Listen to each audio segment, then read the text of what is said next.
think I started a lot of shit in Atlanta behind this brother.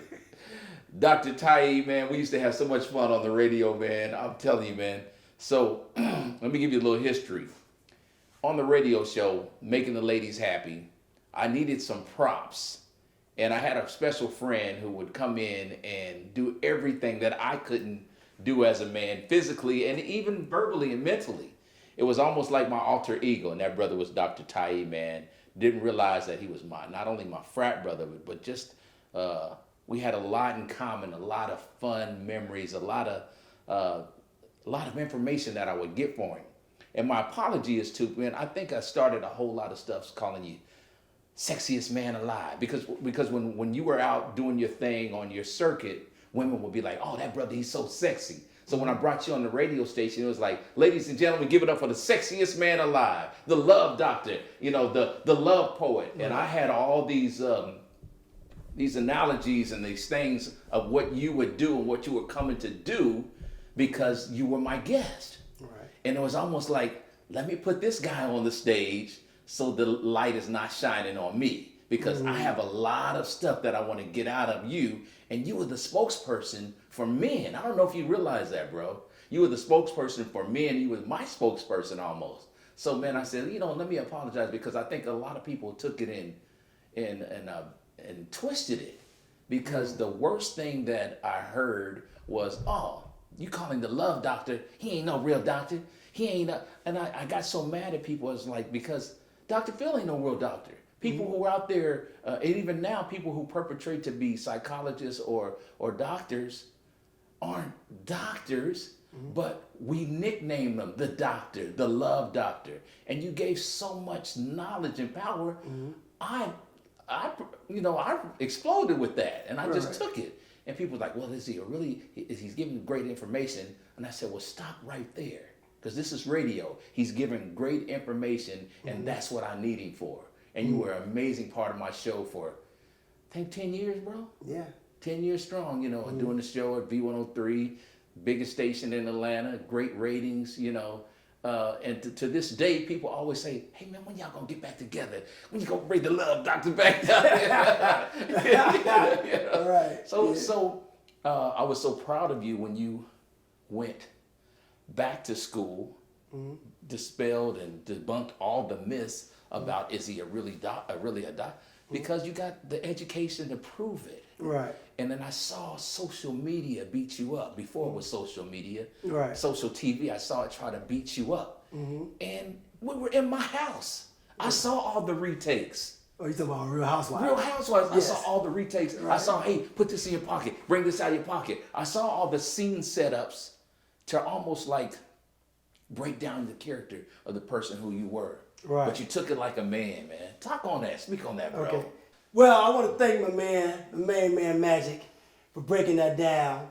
Yeah, he's on point. A few things that I got to correct him on. What I mean by that. Ooh, drop, baby. Come on with your nasty. Come on, 7. But everything you said, I appreciate that, brother. I appreciate all the love. I appreciate you coming over to get your ass whooping pool. But let me break down Dr. Tiy-E. First of all, educational system, I get on the joke that is in a second. My bachelor's degree, I earned my bachelor's degree in 2 years, taking 21 hours every semester, went to summer school, got my master's in a year at Eastern Illinois University, went to Southern Illinois University to start pursuing my PhD. Was there for a year, and the professor pulled me to the side and said, hey, you can finish this thing online. They got programs like, put it like this, I got the buzz in my ear before online university was even popular. Yeah. I got the buzz, dude, just go online. So what I did, I went, because again, I was already a year into my PhD program. Right. I said, I'm gonna finish this online and then move to Atlanta. It all somewhat, in my head, it worked itself out. Because again, I was teaching at Clark, and can you pull my collar down, brother? I want to be out here. There you go. They appreciate that. And finished online. And come to find out years later, the university wasn't an accredited university. Oh, wow. So that's why. So it wasn't my strict intentions to, how can I put this? It was more like I went into it. I never had anybody to school me or anything. I was, again, God made it. So I was directed by, like, just do it. Yeah. So years later, writing books, doing TV appearances, all this. And so when the Atlanta Journal-Constitution said, you know what, we're going to do an expose on this guy's a phony, he's not a doctor. I'm just like, huh? Like they was like I was Hitler or something. They came after me because I was so popular in Atlanta and I was doing so much. People was like, oh, we got to come for this brother. And I was like, what the hell y'all coming for me for? Like I'm out here doing good. So years later, after everything with the Real Housewives, and again, I've been on several reality TV shows and written for several magazines and been on your radio show. So I said, you know what? Let me go to an accredited university. Yeah. So I went to Arkansas University. Not only did I get another PhD from an accredited university, I also got another master's in 3 years. Wow. A master's and a PhD in 3 years. And you're still sexy. Still sexiest man alive. Man is so sexy. Let me break right there. He's so sexy. He's the only brother I know who has, and this is a hell of an invention. I don't know if you invented it or you just came up with a light for your toilet at night. Yeah. What kind of shit is that, man? What kind of shit? You got everything, man. That protrudes your sexiness out, man. No homo. No. And I appreciate that. But yeah, man, the educational system for me has always been easy. Like school is nothing for me. Yeah. I'm like, y'all want to do something difficult with me, say, he's from the slums of Chicago, but doing education, I can do this in my hands. So now I have 4 degrees. I came and got licensed. I'm a licensed therapist. So I took care of all of that. Yeah. Because now this whole point of me doing this right now, because there's so many people out here misrepresenting what being a therapist is. Yeah. And therapist is about what was God put in you, not what man put in you. Right. So I want to clear that up. Yeah. It's like a mechanic. I had uncles who were amazing mechanics and never went to school for it. Right. So they couldn't go to certain companies and get jobs because they didn't have their degrees. Right. Degrees in debt. I got over $200,000 worth of student loan debt. You see what I'm saying? Yeah. So now you get, does that define me? Nice. You see what I'm saying? So even before the degree, I was still doing the same thing. Yeah. But now online universities are popular than ever. Yeah. So now if you want to go back and look at it, be like, well, damn, if you look, again, you got to go back to the foundation. This dude got a bachelor's degree in 2 years. Yeah. 21 hours every semester, going Eastern Illinois University. Got his master's in educational psychology in a year. Yeah. So in 3 years, I got a bachelor's and a master's. So education, can't nobody faze me on that. Right. But it was never, to me, it was never about the education. And then to prove your point, it was never about that to anybody, because everybody came to you for advice. They liked your advice. So for somebody to try to tear you down based off of your credentials, how did that make you feel? I mean, how many platforms have you been on? Gilligan and helping the little white boy pull up the answers. Answers, doing everything for everybody and everybody's show. But then you got some Atlanta Journal-Constitution, which they try to tear a lot of people down back in the day. But they just wanted the story. Yeah.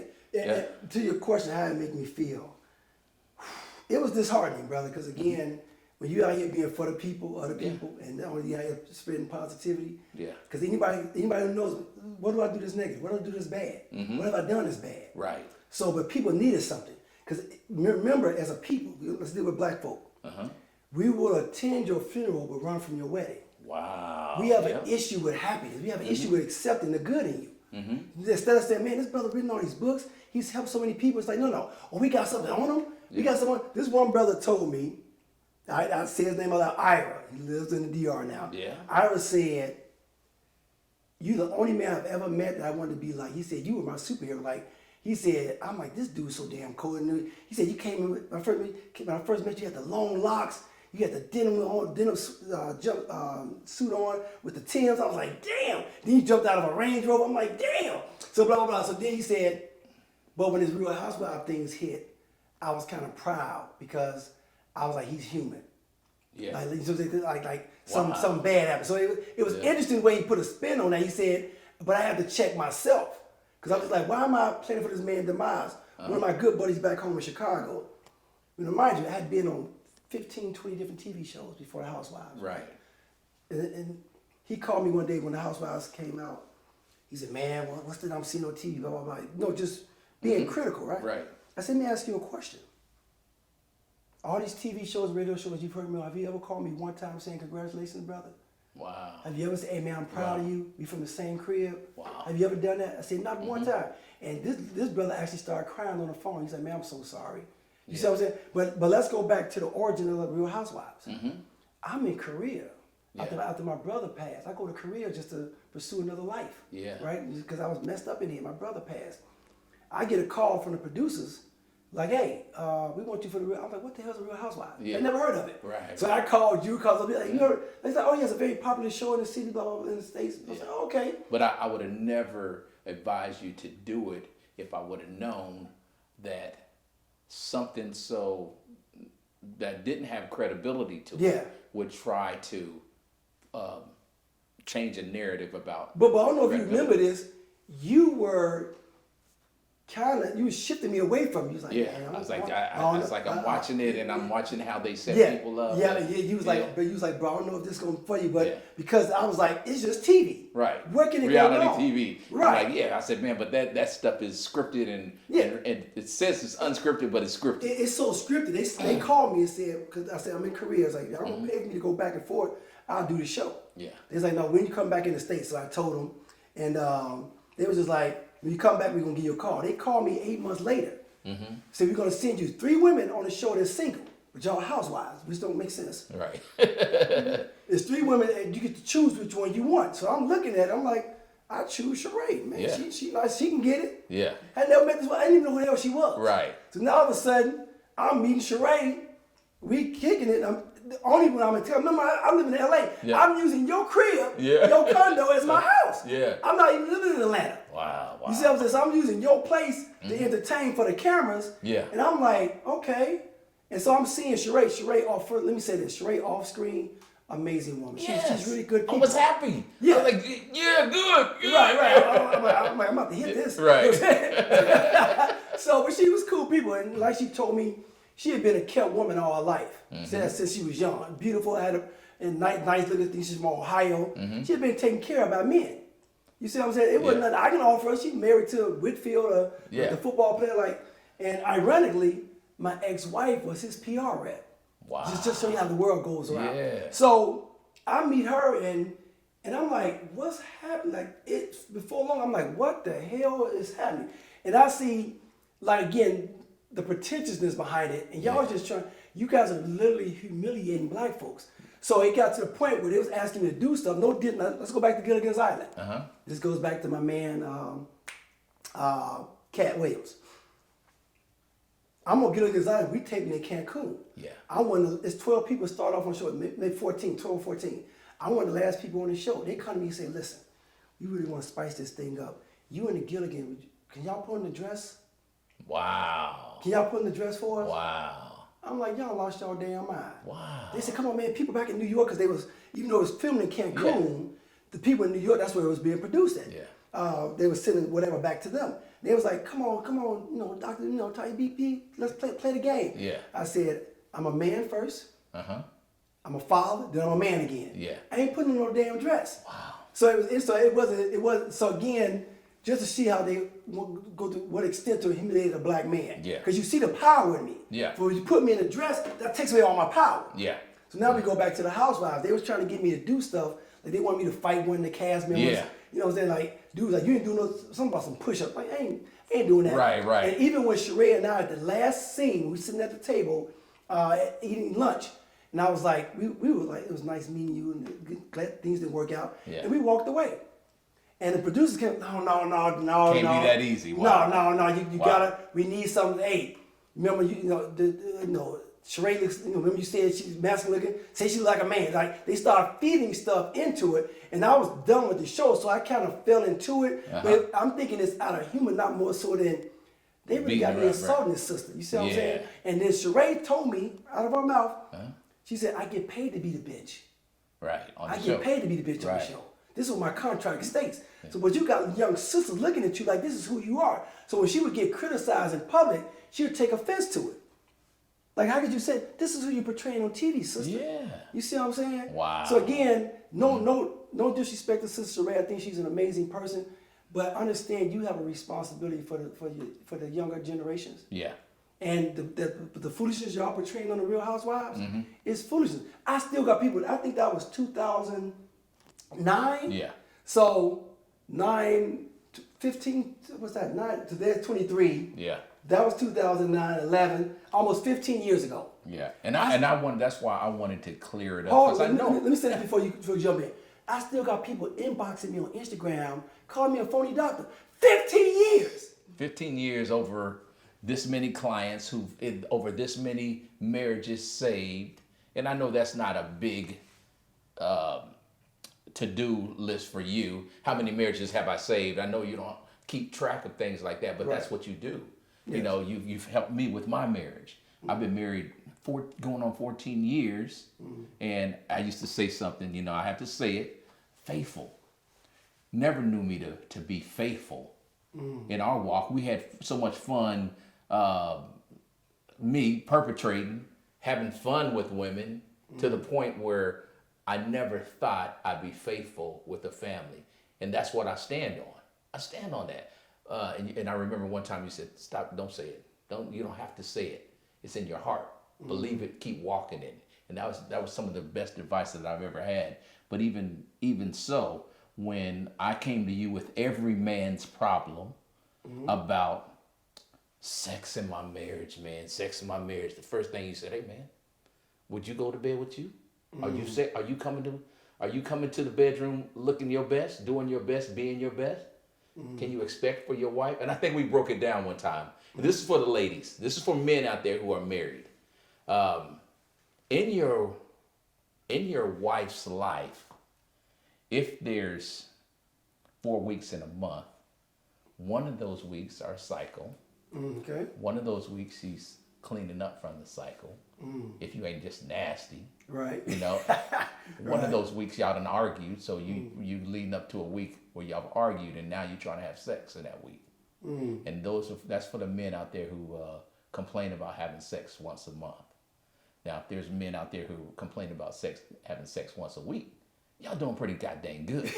You know, so shut the front door and enjoy your life. That part. Because what we don't look at as men, and you broke it down, is how we come to the bedroom, how we come to the table. Yes. And you check me so many times as a man, and you speak on that. Speak to the men out there who you've nurtured and brought up and grew up. So with that type of advice. I got a group of brothers. One brother came to me, him and his wife, a couple years ago.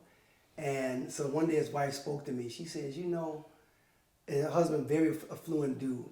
She said, do you know why my husband, actually said, why does my husband come to you and he's referred you to all of his friends? Yeah. She said, because he looks up to you, he respects you. Yeah. See, lions recognize lions. Yeah. And it takes a special type of man to entertain other lions. Like they can't see no falsehood in you. Yeah. But they're like, oh, you on that bullshit. But when they see him, they say, man, this man standing on his, I respect him. So when she said that to me, it made me proud, because I'm very big on manhood. I'm very big on being accountable. But to your question, when men recognize this, the woman is expected, modern day, work, clean the house, take care of the kids, cook, and have sex. Right? So that's 5 things. The man, work. You got to take some of that off her plate. Yeah. You know what I'm saying? You got to be like, okay, baby, I'll take care of some of the cooking. I'll take care of some of the cleaning. I'll take care of the kids. Or, I don't want you to work. Now, we're going to downsize this house. We might get a 2-bedroom apartment. Yeah. But, like me, for example, while I'm divorced, I realize I want a housewife. I don't want a career woman. I don't want a woman who's a career, because a career means, for example, my ex gets up 3 o'clock in the morning, 2:30, 3 o'clock in the morning. She's gone from 3 to 2. Man. Right? Hold on, let me say this. Yeah. Then she gets home. You got the baby getting ready to get home. So he gets home 4 or 5 o'clock. He goes to bed at 7:30. When you got time for a husband? Man, there's so many brothers out there who would not admit that.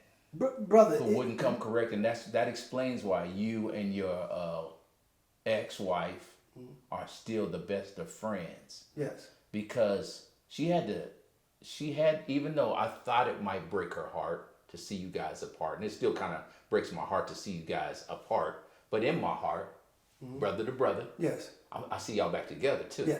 I see y'all back together because y'all have such a fun, great friendship and relationship, and your honesty, bro, man. Ah, man. How do you, as a man, yes, How do you stop lying? Before you answer that, Okay.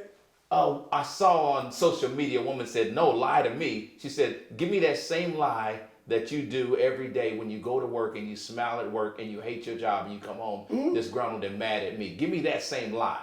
Come home to me like you happy to see me, like you happy to be in this place, like I'm the best thing that ever happened. I want to live in that lie. So she said, lie to me. But ultimately, I can be truthful in so many ways and then have that lie on me. But how do you teach a man to be that truthful? About 6 months ago, a brother came to me, and ironically, he's clergy, right? He says, I've been lying all my life, Doc. I want to stop lying to these women. I have 4 different women, and I've been lying to all of them. He said, I want to stop lying. How do I stop lying? I said, first of all, you got to stop lying to yourself. You got to be honest with yourself. What type of man do you want to be? And then you start there, because what I love about women, especially our sisters, when you stand on all 10, brother, and they worship the ground you walk on. They'll do whatever you need for them to do. Because they already know when you're lying. Yeah. The woman's intuition, oh my God. Yeah. If she come and ask you a question, brothers, it's because she already know the damn answer to it. She always know the damn answer. So if she coming to you and she say, are you cheating on me? She already know what the woman's name is, where she work, what size bra she wear, what type of car she drive. She got all the damn details. Yeah. The best thing to say, baby, I've been doing a little something outside the house. Yeah. It's time for us to talk about it. Or go to her ahead of time. I use my son as an example. We went to college freshman year. Perfect example.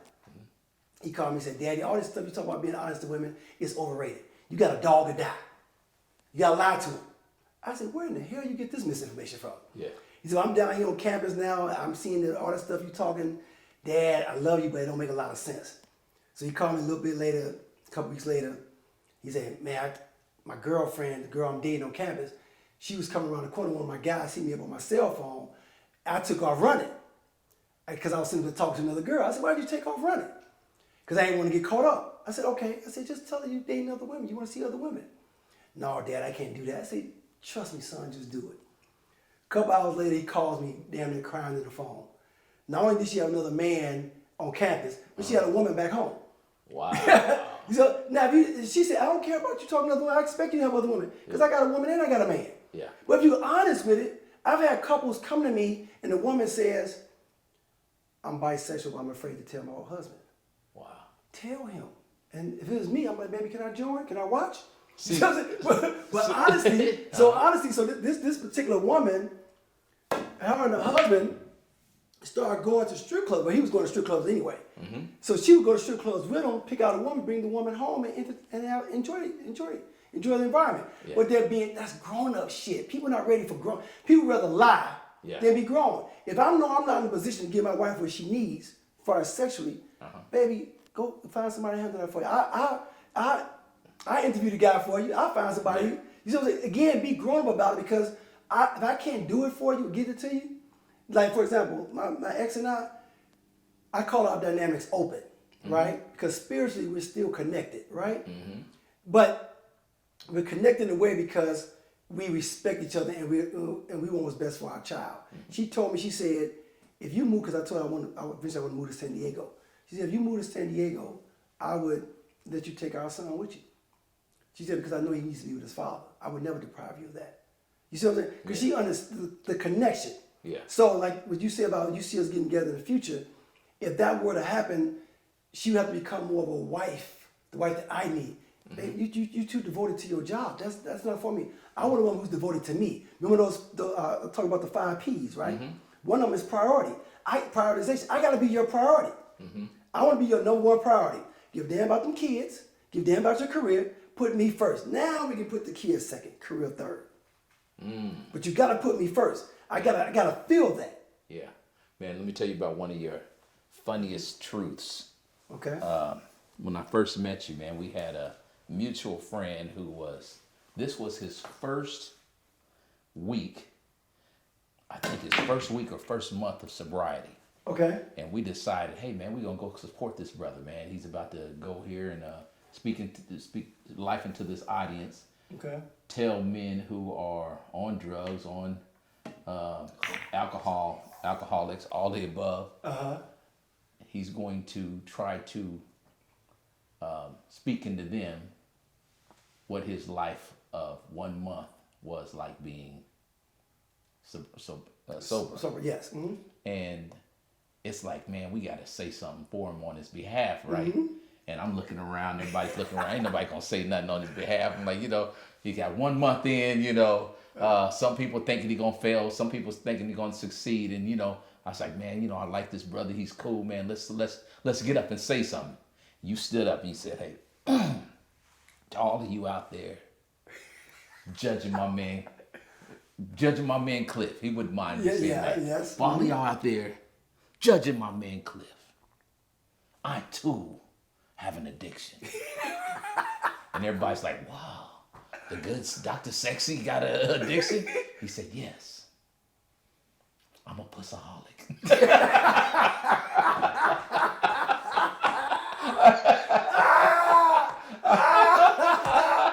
That's classic, man. That's classic. I'm addicted to women. Right.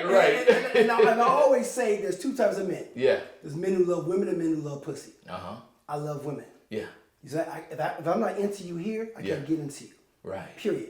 And that's rare because most men, they walk into the room, she got her legs spread, they going in. Me, I'm like, we need to talk first, baby. Right. I have to be stimulated by you because I'm into women.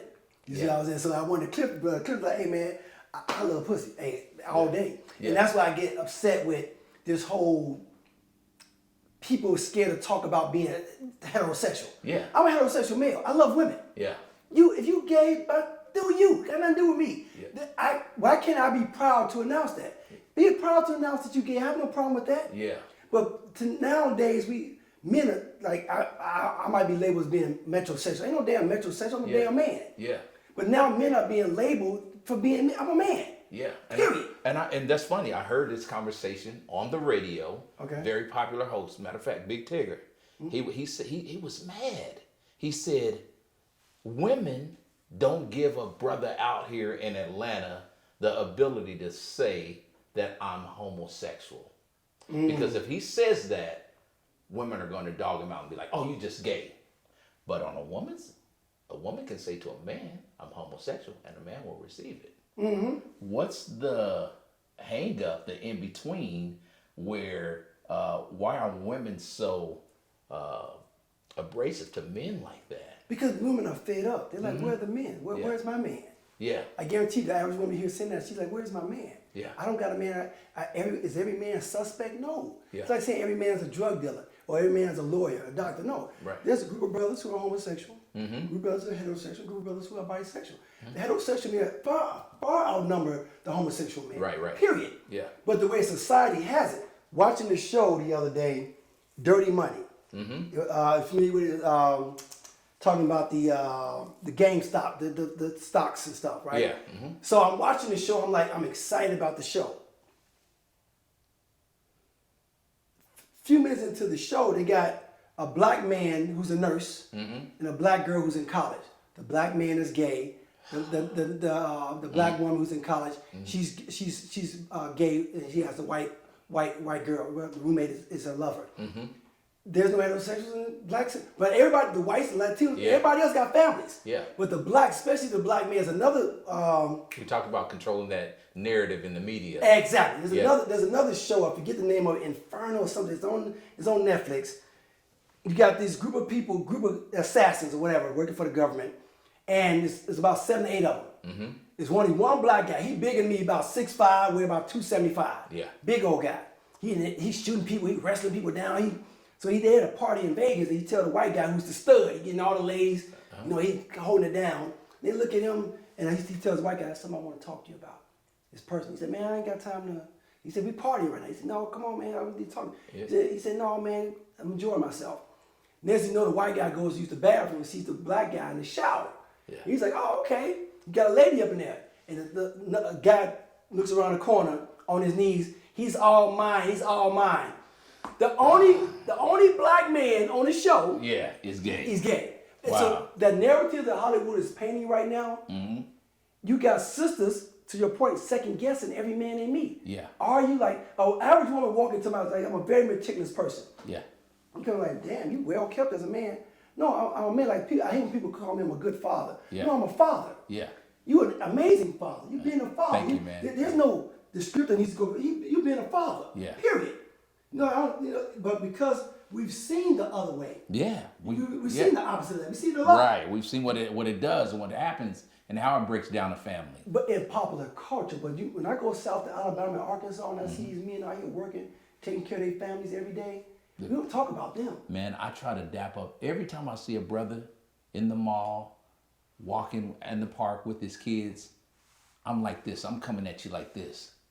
Represent the fathers, represent the dads. Yes, and then especially for me, if I see a brother with two little girls, yes, because I'm a girl dad, way to represent them girl dads. And it does something to men's mentality. Because one thing you've also shown me is how to empower other men. Because for a long time, brothers was just tearing each other down. You know, why would they, behind everybody would try to tear that other man who was in the popular limelight down behind his back. Yeah. Just to try to approach his woman. And the thing about tearing men down, and I don't think I'm going to go on record and say this brother didn't mean to do it. But you look at my brother Steve Harvey. I have nothing against him. Wish him much success. When you write a book, act like a man, think like a woman. Yeah. No, act like a woman, think like a woman. We don't need women acting like men. But your mindset, you don't understand how far you set us back with that book. Yeah. Now they're looking at you as a relationship expert. You're not. Right. You know what I'm saying? You're a VJ. Yeah. You're a comedian. Do that. But don't cross that line. Stay in your lane. And if you come over here to say, subjectively speaking, but don't act like you're speaking on behalf of black men, because as a therapist, I take offense to that. Yeah. Because no, I don't want a woman as a Sigma male. I want people to look that up, not the fraternity, but as a Sigma male. Yeah. There's nothing more sexier to me than a dainty woman. I want a woman, when she shakes my hand, she does this. Yeah. I want you, I see the damn veins popping out your neck. Does that? Right. You know what I'm saying? That hurts. Right. Yeah. You know what I'm saying? Women come, they be like, baby, bring that down. Right. I want you, no. I want that sensitivity. I'm ESPN, you Lifetime. Yeah. You know, I don't want a woman saying, hey, baby, you gotta throw me a beer. That's not for me. I can only speak for myself. Remember, I was about to write this book, man. Okay. And I really had some great information because it's called Daddy Long Stroke? No. I would have you on as a guest, and I would have Spirit on as a guest, and I would get some information. And so much information, and I understand what Steve Harvey was doing because he interviews so many people and he talks to so many people. He felt like he had become the expert, but without the knowledge. And that's why I used to always confer, or is that the right? To you in Spirit, the real doctors in the room. Because I broke down how women should date. And it was in my book, and I remember, I don't know if you remember, the book was called Ladies, It's Your Fault. And my wife got so mad at me. She said, no, the book needs to be Ladies, It's Not Your Fault. And I said, well, it doesn't tell the truth. I'm just kind of in this book trying to tell women how to date. Now, as a psychotherapist, as a psychologist, floor is yours. After I beat you in the pool, I want you to tell women out there how to date, man. It's like how to date.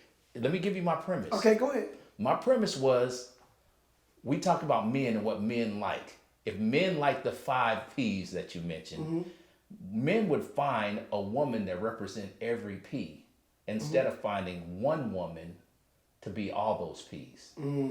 Women break down financial, emotion, physical, spiritual, and intellectual. These 5 things, and that they want in a man, they try to find them all in one man. Right. But I submit to you, if they would try to find one man with those characteristics and be honest, like you said, telling the other man, well, I met Tiy-E, he's intellectual, I like to be around him, he's fun. Oh, I like Jim, he's physical, he's just fun, he's just into his body.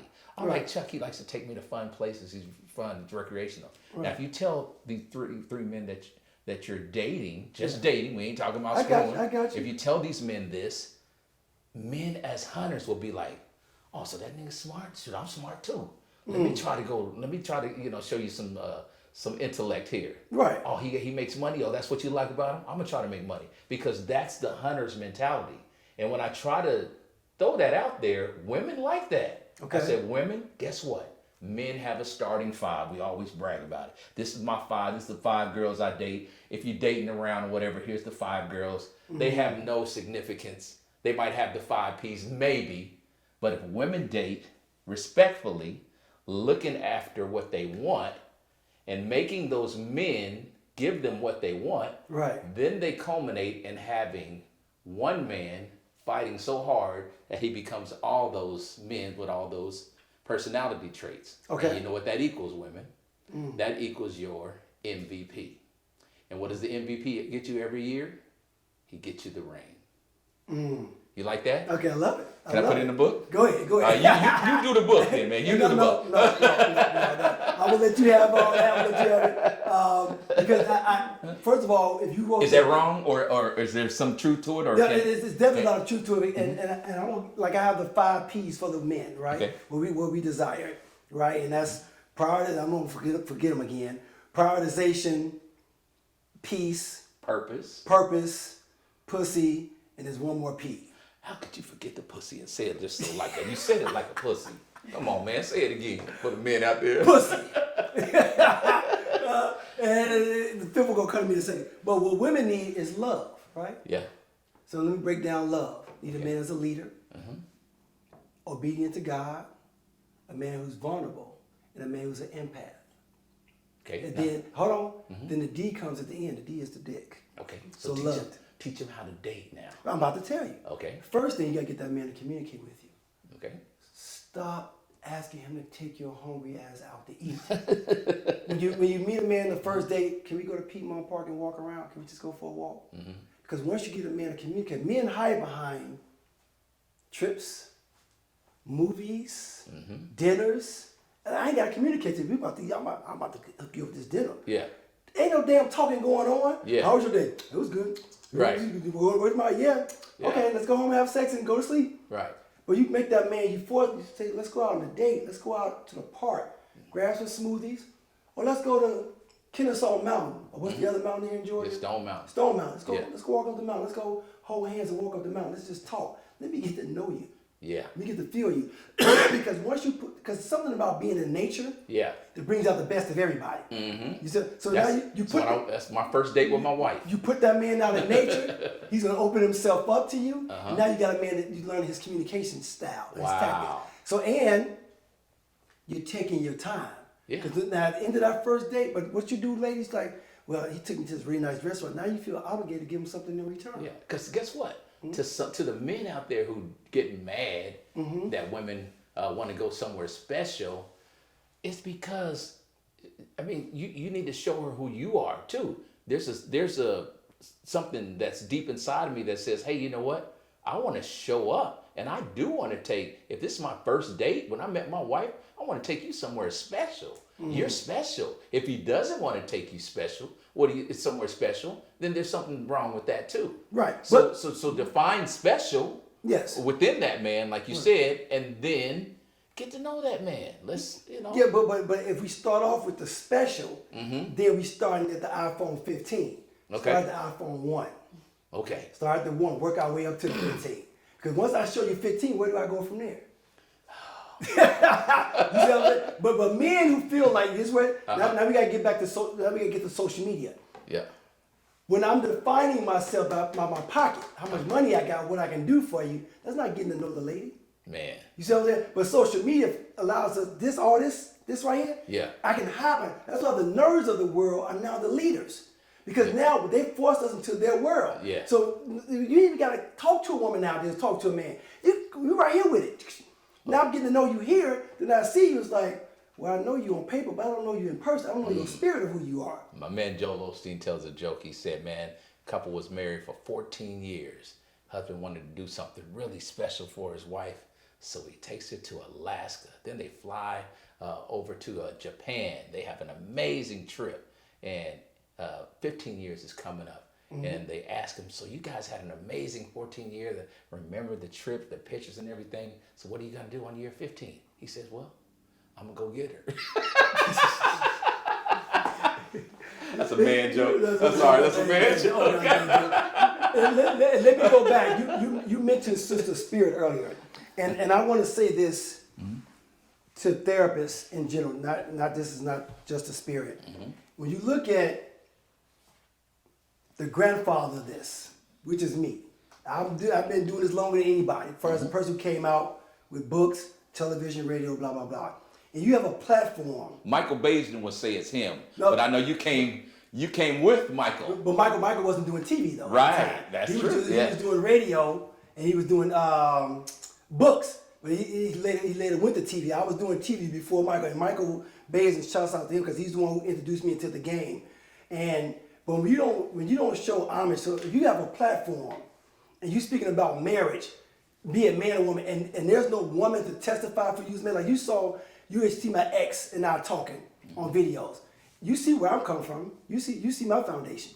Yeah. So any person that's speaking about love, you ain't got nobody. That was my issue with Kevin Samuels. Yeah. Where's the other side of this story? Where's the women to back up what you're saying? You this man, no different than a woman. You speaking about relationships. Where's this man to back up what you're saying? Let me see the product of your words. Anybody can do this, but if you can watch, I don't give a damn, Magic, any woman I've ever dated. Yeah. I commend you. I ask of you. If I'm lying about anything I'm saying, call me on it. Yeah. If I wasn't an honest man, call me on it. Say, I dated Tiy-E, Dr. Tiy-E, and such and such, and he's a liar. But I guarantee you, everyone I've ever been with that I've dated would say, wow, he was honest with me. And I saw the man he was because he told me, he showed it up. Yeah. But so I'm saying that to say, people need to stop talking what they're not living. Yeah. And this is no diss to anybody, but as a therapist, we got too many pseudo therapists that's not doing it the right way. And again, that's why, going back to Cat Williams, he was so amazing in how if you're gonna call yourself a comedian, he'll be a comedian. If you're gonna call yourself a therapist, let me see you healing people. Let me see you really putting your practice where your practice is. Yeah. Now, let me ask you something as a psychologist, psychotherapist. How much of what Cat Williams was saying was heard? I will go on record and say 30% was pain. The rest of it was that, but first of all, Cat Williams is a Virgo. And I operate in the zodiac. And Virgos, y'all gotta, and you're a Virgo. I'm a Virgo, right? Virgos, they gonna let it out. When they get a platform, because you guys are not emotionally built, but y'all got a fine line between logic and emotion. Because when you get to know you gonna get all the emotions out of it. Yeah. But if they don't know you, like, he's so quiet, you don't even say nothing. Lay back, Right, because I don't trust you. But Cat, that hurt came from no different than what you asked about me. I've been out here showing y'all love. Y'all gonna diss me? Yeah. That's where the hurt came from. Wow. That's why, but I commend him on calling names. And that's something I don't want to do, but I will. I don't want to call names. I'm telling therapists, get your shit together. Yeah. Start healing people and start worrying about your pockets. But Cat Williams, it was so much psychology behind what he was doing. He was speaking to, he was saying in essence, like, people, it's time to live in truth. Yeah. And no different than Country Wayne. Mad respect. I just became familiar with this brother. Heard the name and hadn't seen him talk till he was on Shannon Sharp's show. And shout out to brother Shay Shay. But don't call him Shay Shay. We can't call him Shay Shay. Yeah. But I said it. Don't call him Shay Shay. It resonated right. Tiy-E, don't call him Shay Shay. Right. But what I love about Country Wayne is that brother, he speaks from the heart. So remember, I say this all the time. I know a lie a mile away. I know when you live in a lie. I know when you're speaking a lie. And that's why it's always been difficult for me to go in most places of worship, because if I come in, I see you in the pulpit, I'm like, yeah, you trying to pad your pockets. You ain't speaking truth. Because that's my gift of discernment. Yeah. And I'm not one to diss anyone, but if I see you living a lie and you feed my people, I take offense to that. Yeah. That makes any sense. Right. How important is religion to you? It's religion. We've had the conversation, religion versus spirituality. Okay. Raised in an environment where my dad was Muslim, mom's Christian. So And you followed that same... Yes. I was raised with a Quran and a Bible for the most part, right? And I've read them both. Read the Quran from back to front, read the Holy Bible from front to back a few times. And I studied with the Yahweh Witnesses, Seventh-day Adventists, the 5 Percenters. I was a registered member of the Nation of Islam, Catholicism. I mean, I've been through them all, brother. And what I learned that I was trying to find a home. I was trying to find my purpose. And what I learned was my home is with God. It's all about your spirit, your connection with God. Wow, Can't no man or woman connect me with God. I can only connect myself with God. Man, that's so huge. So I don't have people who say, well, I go to church all the time. It got nothing to do with your connection with God. Your people, I heard a friend of mine say years ago, he said, people who go to church are people who need to go to church. Because you're going there searching for something. My ex, she'll tell you, when we first got together, she was going to church 2 or 3 times a week. That's what her mother, same thing. And she's like, you don't go to church? It's like, no, I call on the Spirit of God. God guides me. And slowly but surely, she started removing herself from the church. And she started relying on herself and her connection with God.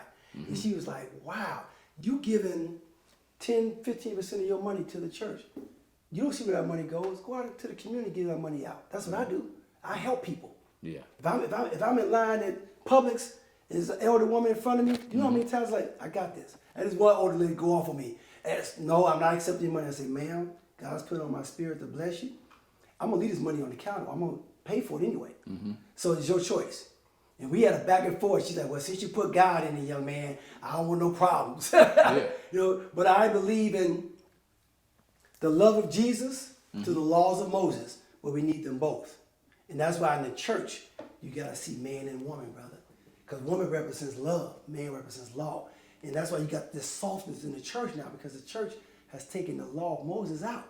Like, when the last time you've been in church and you saw somebody preaching to really get into Moses? We've taken the law out. Everything is about love and prosperity. No. What about the law? You can't have love without law. You can't have Jesus without Moses. Period. You need them both. That's why it's important that you and your wife raise those girls. They need to see both sides. Yeah. Because if not, we go out into society and we like, well, I ain't had no daddy. Well, now you don't know law. Now you don't know structure. Now you don't know foundation. Then you have instances where you do have it in a child society. Social media right now, we grew up in the streets, had to learn in the streets. Social media is far stronger than the streets, brother. Yeah. And I know you hate it, but I want to see you go there, man. I want to see you hit social media. I want to see you hit the platform, back up and running.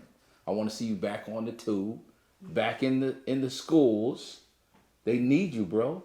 You stand on 2 principles. It's why I mess with you to this day. It ain't about Phi Beta Sigma. It ain't about our fraternity. It's about the 2 things that you represent the most, love and peace. You show people how to live a peaceful life, how to live a truthful life, how to be loving. That platform is what we're missing. So what inside you will make you say, okay, it ain't about the social media. It's about my platform. It's about love and peace. Nobody's talking about it. You talked about the pseudo psychologists out there. It's like when Superman pulls out when he comes out the closet, when Clark Kent comes out the closet, let me scratch that right? euphemism. The phone booth. The phone booth. When he comes out, he's got the S on his chest to protect and save at the highest cost. Okay. So when are you coming out? When are you coming out, man? Brother, so we have Sister Jade, wonderful producer, who's doing this tonight. If all works out well, and we make an agreement, I will, as long as I don't have to do no production, deal with producing anything, and I can just come out and start talking, and somebody else is creating because I don't have a problem with it. I just don't want to do the work. I just want to do what I do best. Me having to set up cameras and do selfies and all that and respond to people, I ain't doing none of that. But you got it. No, I see. Let me tell you why. Whenever people ask me, how do I find you on social media? I say, look for God. Yeah, man, but come on, man. Come on now. I want to look for the diagram of the pussy, and I want to see you with a pointer saying, this is it. This is what you need to do. Because you know, and I said that, and I'm saying that to men too. Yes. Sexual psychology is the realm of where you I think thrive the best because of your truths. Yes. And because it's so necessary, and people don't realize how powerful it is to a man, and how not necessary it is for a woman. And I think that's the breakdown in a lot of relationships. Yes. A lot of people don't realize and see it. They get mad and they leave. I seen a brother leave his wife after 30 years. Wow. And I'm wondering why, where did he get up and just leave after that? How do you have that, I don't say it's the truth. I think it's you're the great pretender for 30 years. Yeah. Well, people get, I'm gonna use the word fed up. People get tired. People don't want to work no more. Yeah. And we're looking at each other, and we're not turning each other on anymore. And what do we do? Because now, if I'm not turning you on, I'm turning you off. You follow me? So if I'm turning you off, how long do I sustain that? A lot of times people just do it for the kids. I'm gonna do it because I got couples doing that now. Yeah. Well, I don't want to leave, but you're not happy. People understand. Everything is about happiness because there's no freedom without happiness. But there's so many ways, and we always share this, there's so many ways to turn a woman on. Yes. If that's all he can bring to the table is just the sex, and that's all he's looking for her is the sex, then it's going to be off before 30 years. Oh, yeah, because let's go back to marriage. This is deep. So you got a woman who most of her life, she's thinking, I want to get married, have this amazing wedding. You got a man who says, ooh, when I get married, I'm going to have so much, I'm going to get the same pussy every day. Oh, I'm about to get this. It's going down. They get married. Day after the wedding, the woman's like, okay, the best part was the wedding. Because I've dreamed about this all my life. The man's like, okay, now it's about to happen every day. Now she's like, I'm about to shut this off because I didn't think past this day. Right. I don't know that this man is literally thinking like, I'm about to have sex all the time. This is about to be amazing for me. Yeah. And that's not the way it goes. So the woman, the man, this is the rule of thumb. Hear this out. Men show attention to get sex. Women give sex to get attention. Again, men give attention to receive sex. The woman gives attention to give sex to receive attention, right? So the man's whole mindset, I'm gonna give you all this attention so I can get the sex. The woman's whole intention is, I'm gonna give you the sex so I can get your attention. When we get married, what happens? The man stops giving the woman the needed attention. He stops dating her. He stops courting her. Yeah. He stops doing the necessary things it takes to say, you know what, you're still the most precious, most beautiful thing I've ever seen. He stopped doing those little things. When he was courting her, he said, here goes some flowers, here goes some chocolate. Baby, I'm gonna cook for you tonight. Or I went on Victoria's Secret, I bought you this little spread for you. Yeah. I want you to wear, or I planned us a special trip. We going to Vegas this month, blah, blah. We stopped doing that. So when the well dries up from the woman, you wonder why. Well, you stop paying her attention. Yeah. I always go to the man first. Whenever a woman says she's not happy, I go to the man first. Just like when a man cheats, I always go to the woman first. Why don't your husband cheat on you? Wow. I don't know why, blah, blah, blah. Yes, you do. What wasn't you doing? I'm going to start there. Yeah. I had a therapist told me one time, that's ridiculous to ask a woman. Why is that ridiculous? Yeah. You know, if we playing couples tennis, heifer, Yeah. it takes two people to hit the damn. We working as a team. So if you're not hitting your part of the ball, and you expect me to carry it, that's not how this works. Yeah. So if I come to you and say, baby, I need some sex, and you like, well, I'm tired, I don't feel right. Okay, next week, well, you know I got the kids. Well, next week, or you know I got work. Well, next week, you know my mama in the hospital. Yeah. Then what happens? So now when I go out and get it, and now you damning me to hell, what do you want me to do? Yeah. Because I'm telling you, well, this is what women don't know. The manhood is defined by sex. We define our manhood by intimacy, most men. Yeah. Not some, but most. So if we're not getting sex, you find an angry, aggravated man, I guarantee you ain't getting none. Yeah. Period. Yeah. What do you say to the men who say, hey, you know what? Bump you, Dr. Muhammad, Dr. Tiy-E. I'm not listening to anything you say because my therapy is in the DR. What do you say to men who lead with that? Because there's a problem with that as well. But how do you cultivate a man who thinks that that's the answer? Because the number one thing that he feels like he can go there and get his needs met. So you have purpose, prioritization, and corner pocket. but that's my damn ball. and I keep forgetting my P's. So you have purpose, prioritization, prosperity, peace, and pussy. So when you don't have those P's, brother, those pieces aren't lining up, something goes wrong. So what I say to that is, as a man, you got to be able to define what you want from what you need from your woman. You have to define that. But if you're not taking care of yourself, you can't define for her what you need. If you can't define what you need for yourself, you're not taking care of yourself. You got to take care of self first. That's why people, my sister said to me, my biological sister, she says, when it comes to working out, she said, Tiy-E, it's easy for you. You let her work out. I said, the devil's a lie. I don't let her work out, but what I love is the fact that I know if I keep myself in shape, my penis stays hard. I know, and I look right in my clothes. Yeah. And I tell men all the time, when you have an erectile dysfunction, when they come to me for erectile dysfunction, because I'm a sex therapist as well, I said, let's talk about your health. Erection, for people who don't know, an erection is a blood rush from the head and the feet, and it meets up in the middle, and that thing shoots right out, right? When there's things blocking that, you eating all sorts of crazies, and then you got, and you clogged up, that blood rush is not going to be. Yeah. And if it does, it's going to be for 30 seconds, and it's going to drop. Yeah. And the older celery, we get, man, celery. Right? And the older we get, our erection point, it drops. Our erection point, it drops. As a kid, you got a 90-degree angle. You sharp as a pencil. Bing, bing. Yeah. And the older you get, 45, then it drops. It keeps going like that. You see what I'm saying? But if you take care of yourself, you work out, you do the fitness, you eat right, then you don't have that problem. So now, when you go to your woman, you're able to say, you know what? I want the intimacy because she feels like you're satisfying her. This is what I have couples do, because that's a big issue about satisfaction in the bedroom.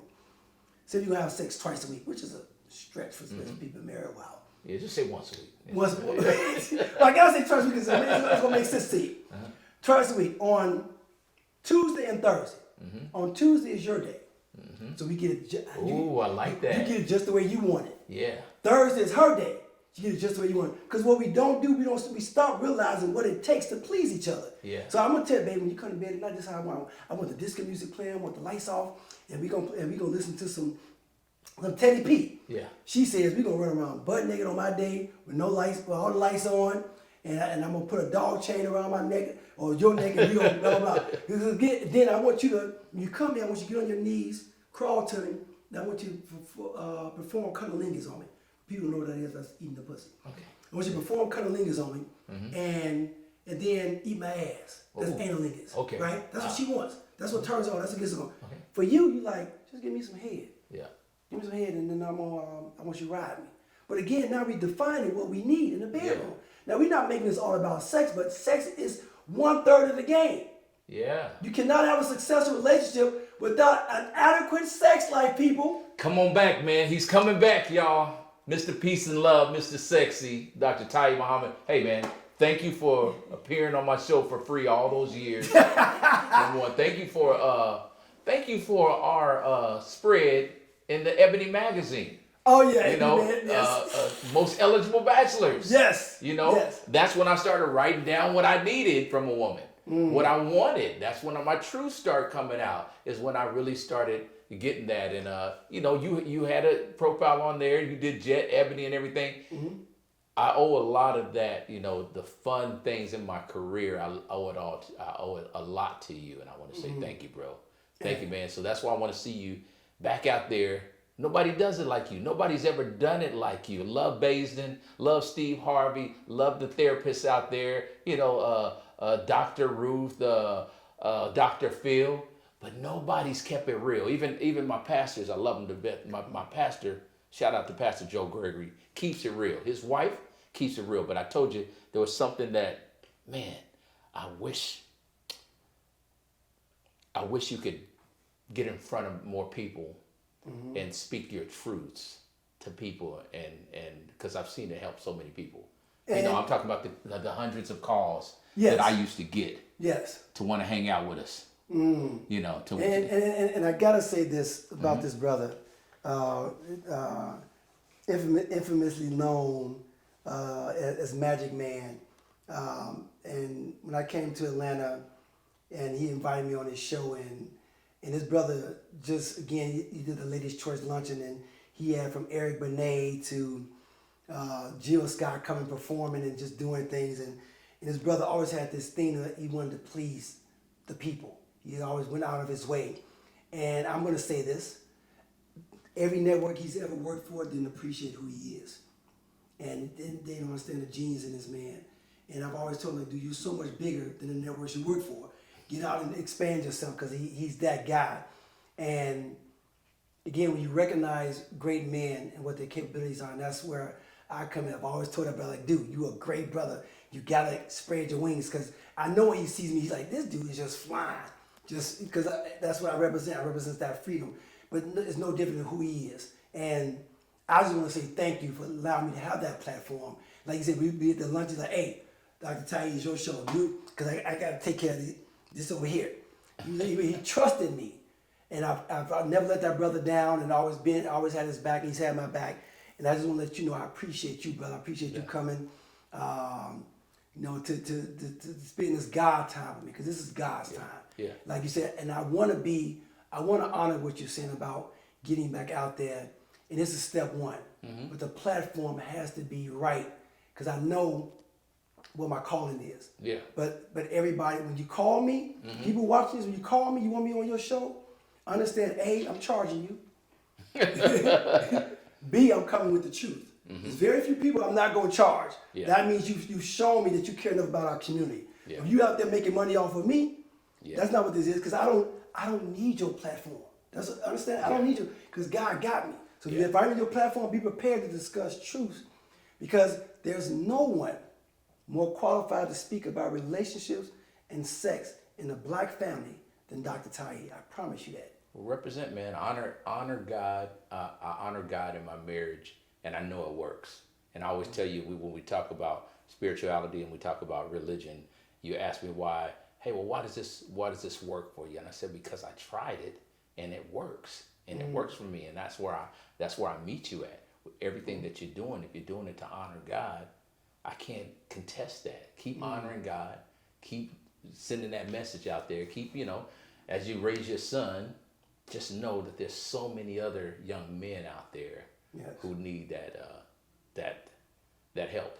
We're in a world right now where mental health is crucial, and what you bring to the table needs to be not from a pulpit. Your pulpit, we already know. Your pulpit was at the ladies' lunch or on stages or on in front of a camera. That could be your pulpit as well. So if you want to, I'll say, preach that message of peace and God's love and relationships and love, then do it, man. Just continue to do it, man, and continue to grow. And I wish you the best, bro. And I'm gonna still beat your ass in this pool. Whatever. From your mouth to the universe, brother. I appreciate you. Give thanks. And shouts out, super producer Jay. Appreciate you. All these hours being here. About to watch me with his man ass and pool, but hey, people, let go, let God. Shout out to Jade, who only smiled when you gave the dick illustration. That's an